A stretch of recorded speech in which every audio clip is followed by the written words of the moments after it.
मजनू का ये सतत चिल्लाना, लैला लैला, गली गली गांव के कूचे कूचे में चिल्लाना। लैला प्रतिष्ठित परिवार की लड़की थी, बाप बहुत नाराज था।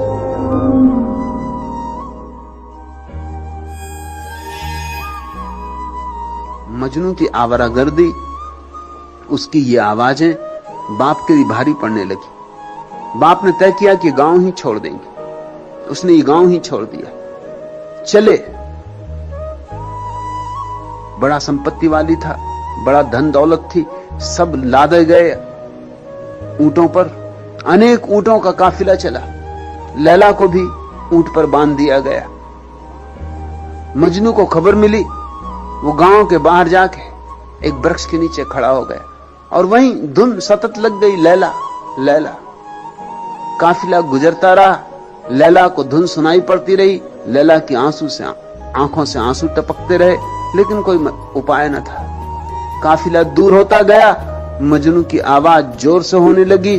काफिला दूर होता गया, मजनू चिल्लाता रहा, चिल्लाता रहा, चिल्लाता रहा। कहानी बड़ी प्रीतिकर है। ध्यान रखना, लैला मजनू की कहानी एक सूफी कहानी है। इसका संबंध साधारण प्रेम की दुनिया से नहीं। लैला परमात्मा का प्रतीक है, सूफी भक्त का प्रतीक है, मजनू भक्त का प्रतीक है। एक सूफी आख्यान। मजनू खड़ा ही रहा उसी वृक्ष के नीचे, उसी वृक्ष से टिका। दिन आए गए, रातें आई गईं, चांद निकले डूबे, सूरज उगे डूबे, वर्षा आई, गर्मी आई, सब ऋतुएं आई। न मालूम कितना समय गुजरा, मगर वो चिल्लाता ही रहा, लैला लैला। जब तक धुन रही, जब तक वाणी में शक्ति रही, जब तक श्वास रही, चिल्लाता रहा, चिल्लाता रहा। 12 वर्ष बीत गए, तब लैला वापस लौटी। उसने गांव में पता लगाया कि मजनू कहां है। लोगों ने कहा कि मजनू तो अब नहीं, सिर्फ मजनू की आवाज, और वो भी रात के सन्नाटे में।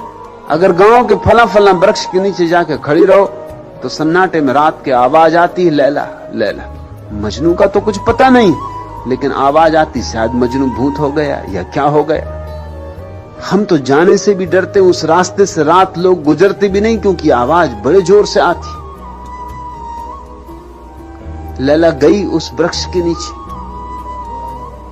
आवाज आ रही थी। दूसरों को रात के सन्नाटे में सुनाई पड़ती होगी, क्योंकि दूसरों के सिर में 1000 तरह का शोरगुल है, मगर लैला को तो दिन में ही सुनाई पड़ने लगी। जैसे ही वृक्ष के पास पहुंची, सुनाई पड़ने लगी वही आवाज, वही 12 साल जैसे 20 से मिट गए।